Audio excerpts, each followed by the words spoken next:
Hello everyone. I hope that you are fine. आज हम start करने जा रहे हैं अपना नया चैनल। इसका नाम है थिंक कंपटीशन। तो इसमें हम आपको कॉम्पिटिटिव लेवल के टॉपिक्स बताएंगे। इस टॉपिक में हार्ड हार्ड क्वेश्चंस भी देंगे, प्रीवियस ईयर क्वेश्चंस भी देंगे। टॉपिक्स को इजीली समझना और हैंडल करना, इसमें आपको नोट्स वगैरह प्रोवाइड ज्यादा नहीं किए जाएंगे, बट आपको टॉपिक्स और उनका एप्लीकेशन जरूर बताया जाएगा। इससे आप एक्सपर्ट हो जाएंगे कि इन क्वेश्चंस को सॉल्व कैसे करना है। With in a time solve करने की बात होती है मेन, तो वो सबसे मेन होता है। तो अभी हम स्टार्ट करते हैं कोलिजन क्लास 11th का। तो सबसे पहले कोलिजन की डेफिनेशन है थोड़ी सी। कि कोलिजन होता है जब दो ऑब्जेक्ट साथ में आते हैं, टकराते हैं, तो कोलिजन होता है। एक इलास्टिक कोलिजन होता है जिसमें हमारा कोई भी काइनेटिक एनर्जी का लॉस ना हो, उसे हम इलास्टिक कोलिजन कहते हैं। No net loss of kinetic energy, you can see clearly. तो ये हमारा। और इनएलास्टिक कोलिजन में तो हमारा जैसे कि अगर कोई दो चीजें टकरा रही हैं, तो टकरा के ना हिलेंगे डुलेंगे, एक साथ बस अटक जाएंगी या फिर एक साथ मूव करने लग जाएगी, कुछ होगा नहीं उनके साथ। तो सबसे पहले कोलिजन 1D की बात कर लेते हैं। तो कोलिजन 1D में मैं आपको बताता हूँ कि क्या करना है हमें। 1D की बात है अभी। तो सबसे पहले मैं कुछ इंक वगैरह ले लूँ, उसके बाद मैं आपको बताता हूँ। तो जैसे देखिए, एक ये ट्रेन है मान लेते हैं, और एक ये दूसरी वाली ट्रेन है। ठीक है।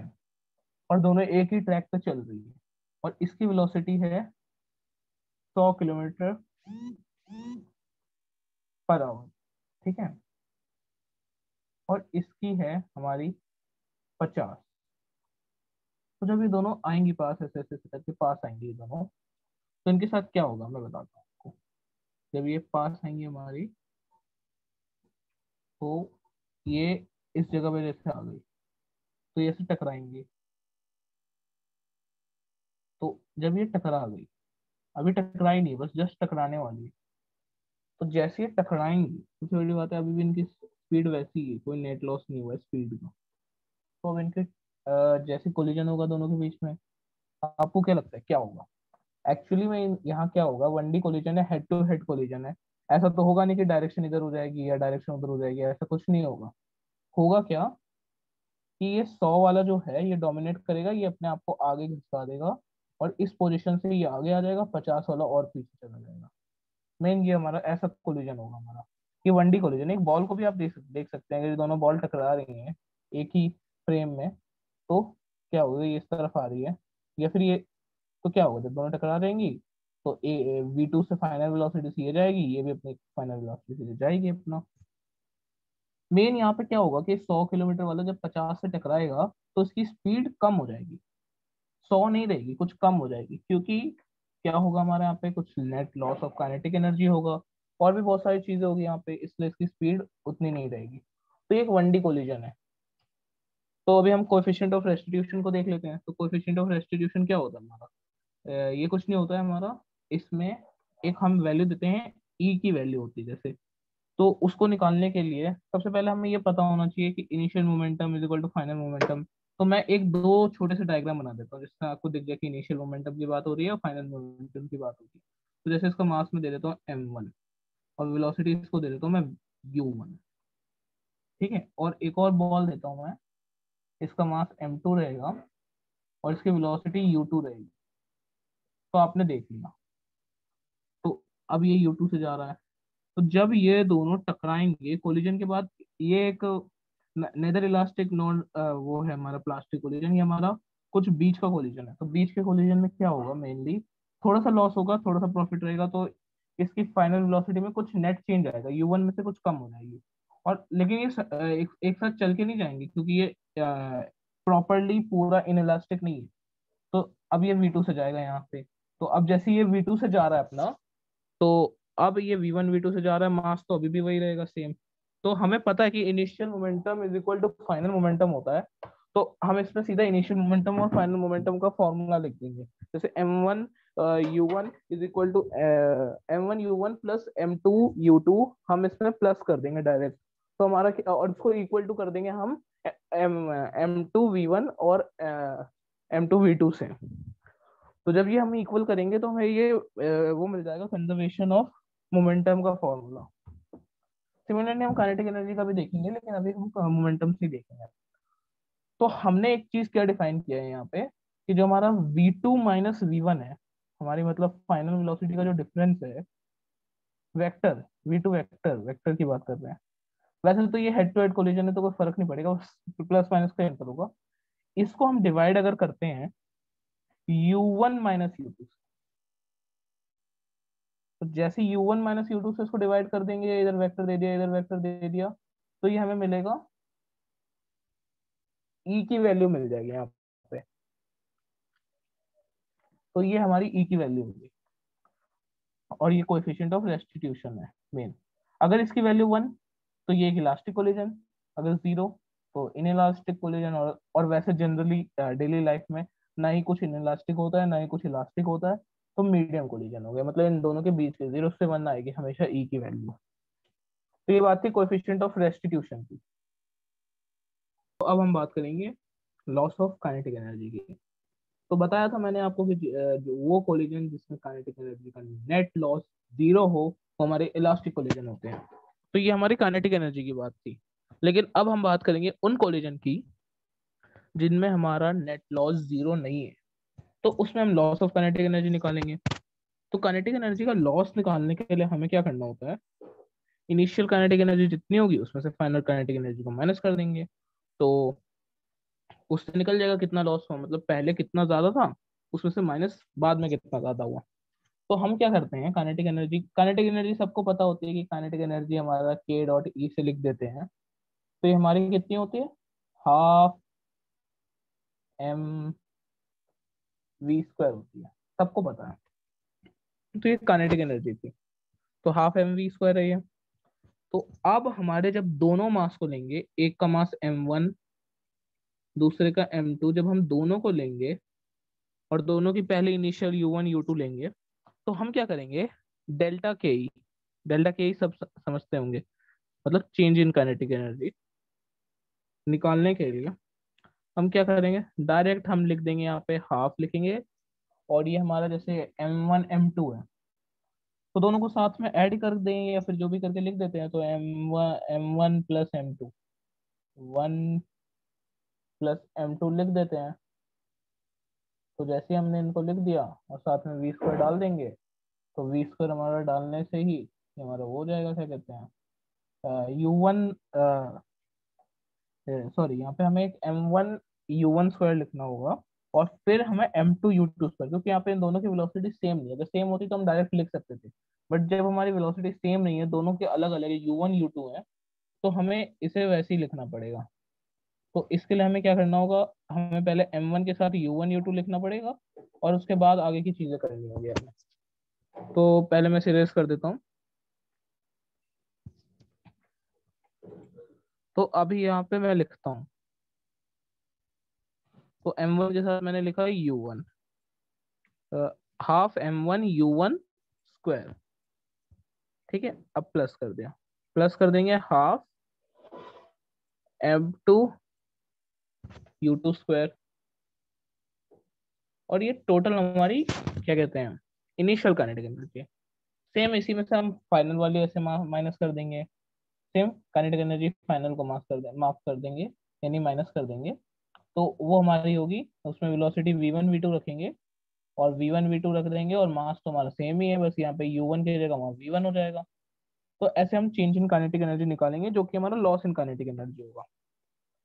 अब हमें क्या करना है इसमें, कि हमने वहां पे देखा था पहले हमारे फॉर्मूले में, कोफिशिएंट ऑफ रेस्टिट्यूशन में, कि v2 minus v1 is equal to u1 minus u2 is equal to e। तो हम v2 की इक्वेशन निकाल के, u2 की निकाल के, या डायरेक्ट माइनस प्लस की निकाल के, क्योंकि यहाँ पे साफ साफ निकलेगा ही, क्योंकि स्क्वायर है, माइनस निकलेगा, तो प्लस माइनस करके जो भी करके हम उसकी इक्वेशन उसमें डालेंगे, और ई को किसी भी तरीके से इसमें घुसाएंगे। तो अगर हम ई को घुसाएंगे, मान लीजिए अगर हम ई को घुसाते हैं इसमें, तो हमारा जो चेंज इन काइनेटिक एनर्जी यानी लॉस इन काइनेटिक एनर्जी का फॉर्मूला है, वो बदल के हमारा हो जाता है हाफ, हाफ तो हमारा रहेगा ही क्योंकि काइनेटिक एनर्जी है, m1 m2 by total mass, यानी m1 प्लस m2। ठीक है, m1 प्लस m2। और यहाँ हमारा हो जाता है क्या कहते हैं, u1 का वेक्टर माइनस u2 का वेक्टर, u2 वेक्टर और इसका होल स्क्वायर रहेगा। ठीक है, ये हमारा रहेगा और साथ में हमारा एक रहेगा और टर्म जो कि हमारा होगा 1 माइनस ई का स्क्वायर। ठीक है, अब आप समझ गए होंगे कि इलास्टिक कोलिजन में नेट लॉस काइनेटिक एनर्जी का जीरो क्यों होता है, क्योंकि इलास्टिक कोलिजन में हमारी ई की वैल्यू 1 होती है और जैसे ही हम 1 यहाँ पे पुट करेंगे ये जीरो हो जाएगी पूरी टर्म, और जैसे ही ये पूरी टर्म जीरो हुई पूरी काइनेटिक एनर्जी का लॉस जीरो हो गया।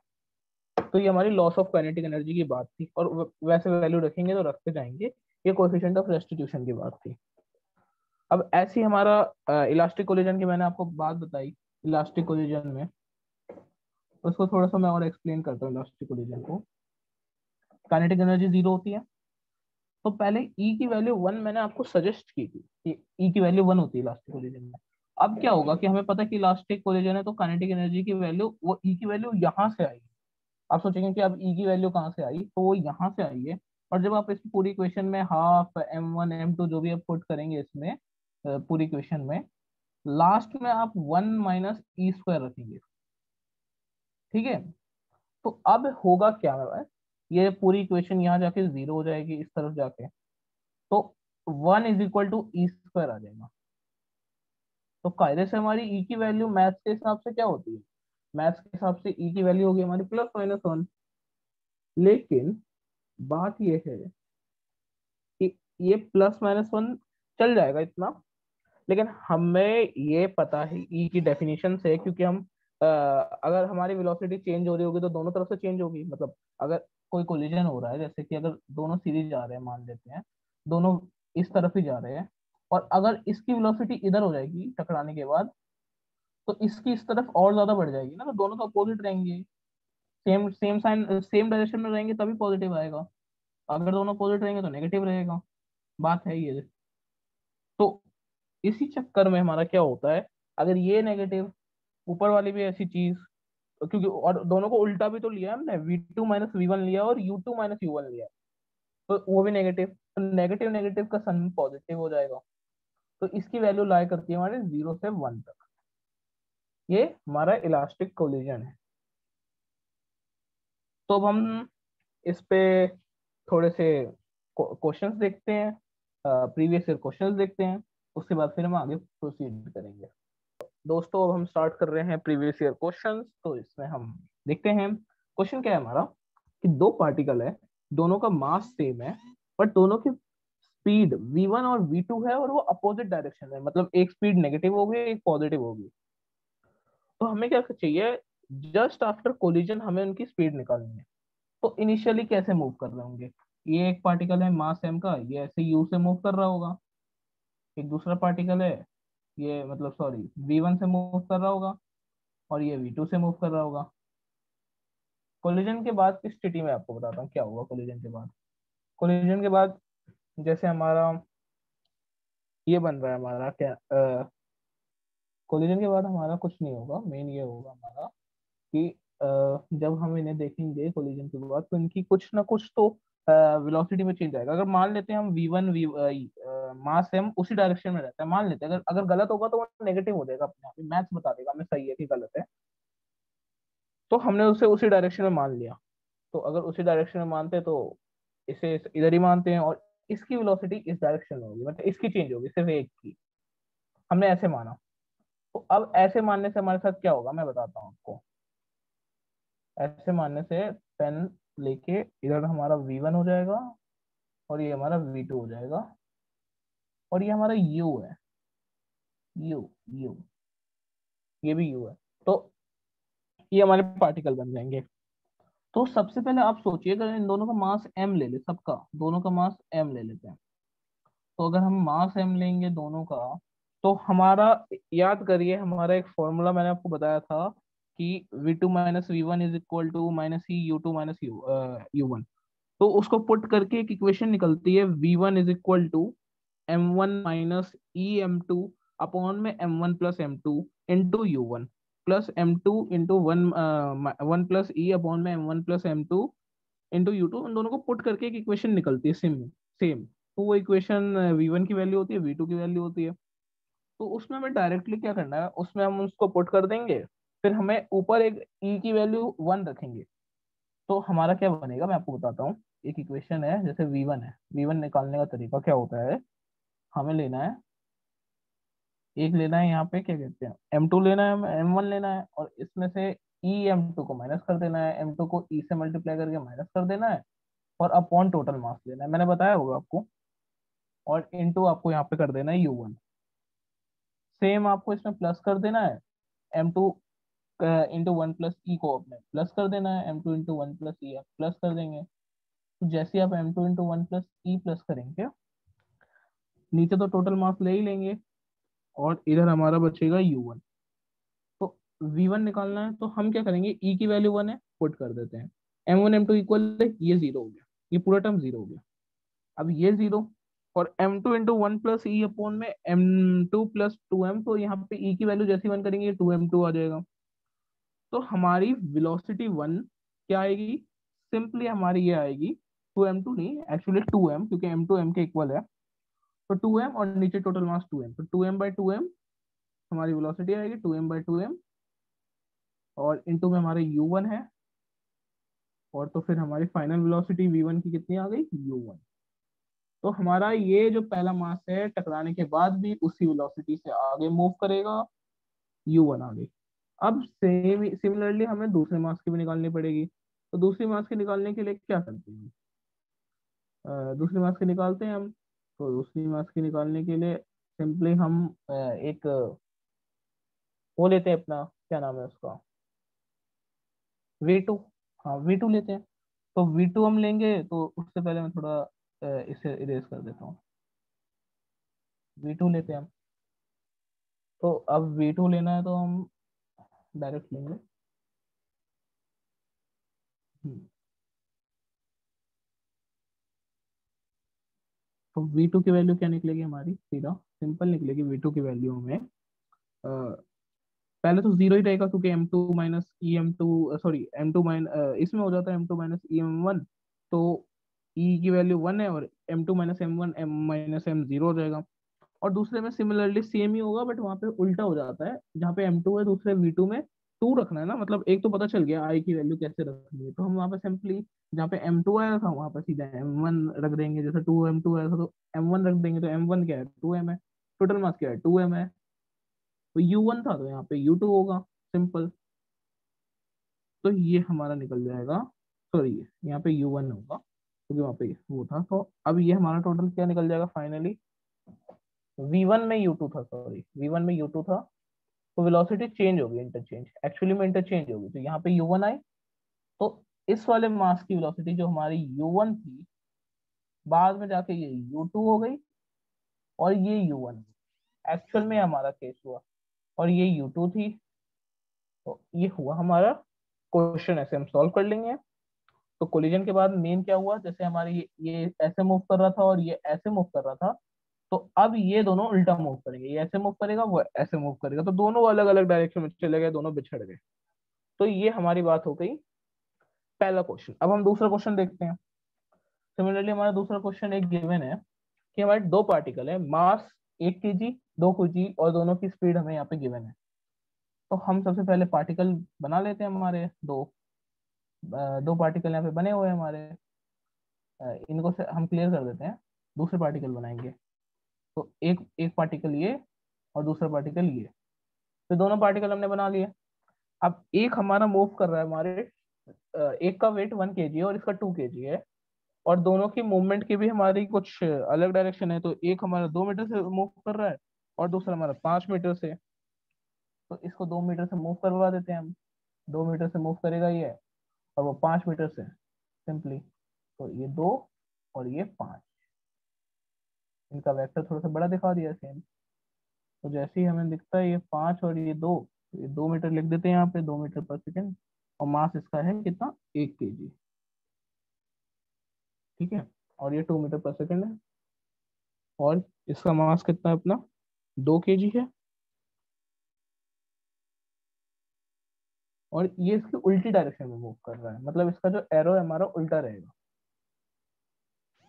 उल्टी डायरेक्शन में अगर ये हमारा मूव करेगा तो एक्चुअली में 5 मीटर इस तरफ आएगा। तो 5 मीटर आ गया हमारा इधर, तो 5 मीटर के आने से ही 5 मीटर पर सेकेंड इधर डाल दिया। अब हमें निकालना है इनकी फाइनल वेलोसिटी। तो फाइनल वेलोसिटी क्या, हमारा कुछ वो तो है नहीं, ये इनइलास्टिकली कर रहे हैं हमारे, तो हमें इसे फाइनल निकालने के लिए हमें इसमें ई की वैल्यू रखनी पड़ेगी सबसे पहली बात। और अगली लेक्चर में आपको हम इनइलास्टिक कोलिजन का बताएंगे कि एक्चुअल में होता क्या है उसमें। मेन तो अभी फॉर्मूला बेस्ड हमें काम करना है, तो इनइलास्टिक कोलिजन में फॉर्मूला बेस्ड जैसे हम काम करेंगे वैसे इसमें रख देंगे अपनी वैल्यू। तो इसमें हमारा मेन क्या निकलेगा, V1 = V2 निकल जाएगा फाइनल, इज इक्वल टू हम लिख देंगे M1U1 plus M2U2 upon total mass. तो ये हमारी कुछ वेलोसिटी आ जाएगी -8/3 मीटर पर सेकेंड। ठीक है, हम इसमें वैल्यू रखेंगे। टोटल मास कितना, 3 kg। M1 कितना 1, U1 कितना 2, 2। M2 कितना 2, U2 कितना -5, -10, -10 +2 -8, टोटल मास 3, -8/3 मीटर पर सेकेंड। तो यहाँ पे अभी हमने वो फॉर्मूला अप्लाई नहीं किया है, यहाँ पे हमने क्या किया है, इनिशियल मोमेंटम फाइनल मोमेंटम को कंजर्व कर दिया है। तो यहाँ पे हमने ये काम किया है। और जो फॉर्मूला आया है वो भी हमारा ऐसे ही आया है। तो ये पहला दूसरा क्वेश्चन हो गया। अब तीसरा क्वेश्चन देख लेते हैं हमारा। तो ये हमारे इसमें कुछ लॉस नहीं हुआ है हमारा कोलिजन के बाद, और ये एक इनइलास्टिक कोलिजन है, ये भी एक इनइलास्टिक कोलिजन है। तो इसमें भी हम सेम काम कर लेंगे, इसमें V1 निकालेंगे और सीधा हम V1 को निकाल लेते हैं इसमें सेम। V1 निकाला, V1 = दोनों मास का डिफरेंस जैसा वहां पे निकला था, और V1 है तो साथ में U1 लिख देंगे, सिंपल। तो दोनों मास का डिफरेंस कितना है, दोनों मास का डिफरेंस हमारा है M1 - M2। तो M1 - M2 लिख देंगे, और दोनों मास इक्वल है, एक डबल है एक वो है, तो M - 2M। तो मास क्या आ जाएगा इधर, -M। आपको भी ऐसे ही क्वेश्चंस को करना है, दिमाग में सोच सोच के सॉल्व कर देना है, और U1 से मल्टीप्लाइड रहेगा, क्योंकि हर चीज लिखने में तो बहुत टाइम जाएगा। और टोटल मास कितना हो जाएगा, 3M। ये हो गया टोटल मास। अब M से M को काट देते हैं तो हमारा आंसर आ जाएगा -U/3। ये इनिशियल वेलोसिटी दोनों की सेम थी क्योंकि लिखा हुआ है। तो ये हमारा बात थी, ये कुछ क्वेश्चन है प्रीवियस ईयर क्वेश्चन। अच्छा, एक और बात, इन सब क्वेश्चंस में मैंने loss in kinetic energy, fractional loss in kinetic energy नहीं निकाला। जैसे देख सकते हैं लॉस इन काइनेटिक एनर्जी, इसमें इसमें तो कोई काइनेटिक एनर्जी का लॉस नहीं है, फिर भी आप इसमें ट्राई करेंगे निकालने की काइनेटिक एनर्जी का क्या लॉस हुआ, फिर आप उसको इक्वल टू वो कर देंगे, तो फिर उसमें दिखेगा आपको सब कुछ माइनस हो जाएगा, जीरो हो जाएगा। सिंपली इसमें भी यही करना है, लॉस इन काइनेटिक एनर्जी निकालेंगे, जो निकलेगी वो निकालना है। ये आपके लिए होमवर्क है। तो आज के लिए थैंक यू, मिलते हैं आपसे नेक्स्ट लेक्चर में। ऐसे ही आप वीडियो को देखते रहिए, सपोर्ट करते रहिए हमें। ऐसे ही हम डिफिकल्ट टॉपिक्स को लाते रहेंगे जिससे आपको समझने में इश्यू हुआ होगा, दिक्कत हुई होगी। Thank you.